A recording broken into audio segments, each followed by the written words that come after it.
दिल्ली पति सम्राट महाराजा अनंगपाल सिंह तोमर के बाद उनका पुत्र सोनपाल सिंह तोमर ऐसाह की गद्दी पर बैठा और उन्होंने सिहोनिया नाम का एक नगर बसाया, जिसे उन्होंने अपनी राजधानी बनाई और वहां से अपना राज्य चलाया।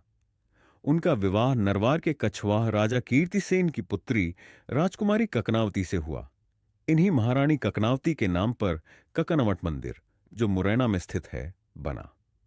महाराजा सोनपाल सिंह तोमर के एक पुत्र हुआ, जिसका नाम सुल्तान शाह रखा गया। इनका विवाह करौली के जादौन राजा हम्मीर सिंह की पुत्री राजकुमारी अकलकवर से हुआ। महाराजा सुल्तान शाह के एक पुत्र हुआ, जिसका नाम कंवरपाल सिंह रखा गया। इनका विवाह चित्तौड़गढ़ के सिसोदिया राजा रतन सिंह और रानी पद्मावती की पुत्री हेमावती से हुआ। महाराजा कंवरपाल के दो पुत्र हुए, जिनमें बड़े पुत्र का नाम वीरमदेव सिंह और छोटे पुत्र का नाम राव घाटम देव सिंह रखा गया।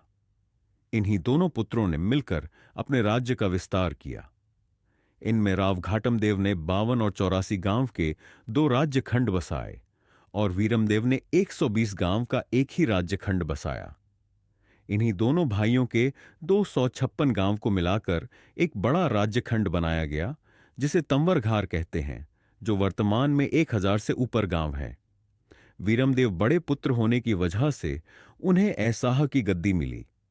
उन्होंने विक्रम संवत 1438 आषाढ़ के महीने में ऐसाह गढ़ी का जीर्णोद्धार करवाया और विक्रम संवत 1466 में ग्वालियर में युद्ध हुआ, जिसमें वीरमदेव की जीत हुई और ग्वालियर का किला उन्होंने अपने अधीन कर लिया।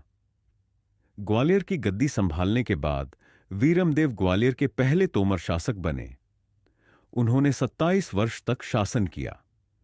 उन्होंने ग्वालियर में चतुर्भुज मंदिर का निर्माण कराया, जहां शून्य के आविष्कार का प्रमाण मिलता है। इसके अलावा उन्होंने लक्ष्मी नारायण मंदिर और जीत महल का निर्माण कराया। वीरमदेव ने 7 राजपूत राजकुमारियों से विवाह किया, जिनसे उन्हें 22 पुत्र हुए।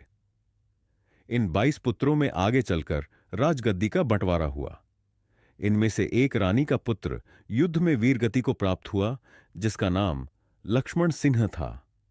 इसी लक्ष्मण सिंह के नाम पर ग्वालियर दुर्ग में लक्ष्मण पोल नाम का दरवाजा बनवाया गया। अब बचे इन 6 रानियों के पुत्रों में राज्य का बंटवारा हुआ। इनमें सबसे बड़े पुत्र गणपत देव को ग्वालियर की गद्दी मिली। अन्य 5 रानियों के बड़े पुत्रों के नाम कीरत देव, खड़क सिंह, मंगल देव, अधन्य देव और धोलसाहे थे। इन 6 पुत्रों में से अधन्य देव को अधन्यपुरा और चिदावली 2 राज्य खंड मिले। धोलसाहे को चंबल नदी के किनारे राजस्थान का कुछ हिस्सा दिया गया, जो आज वर्तमान में धौलपुर के नाम से जाना जाता है। धौलपुर का नाम भी धोलसाहाय सिंह के नाम पर रखा गया। सबसे छोटे पुत्र मंगलदेव चाहते थे कि ग्वालियर की गद्दी उन्हें मिले। ग्वालियर की गद्दी पर सबसे बड़े पुत्र गणपत देव का अधिकार होता है। उन्होंने 17 वर्ष तक ग्वालियर में शासन भी किया। जब उनमें गद्दी के लिए विवाद हुआ, तो गणपत देव ने ग्वालियर पर अपने छोटे भाई मंगलदेव को बिठाया और वह अपनी पैतृक गद्दी ऐसाह आ गए। वहां उन्होंने अपना राज्य स्थापित किया। कीरत देव को मालवा का हिस्सा मिला।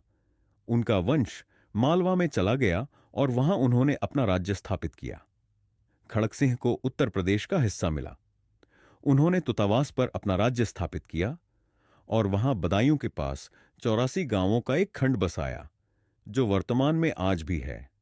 मंगलदेव को ग्वालियर की गद्दी गणपत देव के द्वारा मिल जाने पर उन्होंने ग्वालियर पर अपना राज्य स्थापित कर लिया। इन्हीं के वंश में आगे चलकर मानसिंह तोमर, विक्रमादित्य तोमर, रामसाह तोमर और सलीवाहन तोमर जैसे महान और प्रतापी राजा हुए। विक्रमादित्य तोमर ने पानीपत के युद्ध में वीरगति प्राप्त की।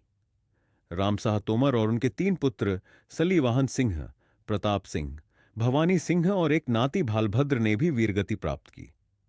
इनके वंशजों ने राजस्थान के तंवरावटी पाटन के हिस्से में राज्य किया, जो वर्तमान में आज तंवरावटी के नाम से विख्यात है।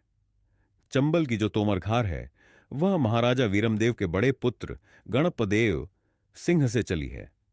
गणपदेव ने ऐसाह से अपने राज्य का संचालन किया और एक नया गांव बसाया, जो तोमरों के प्राचीन 256 गांव से अलग है।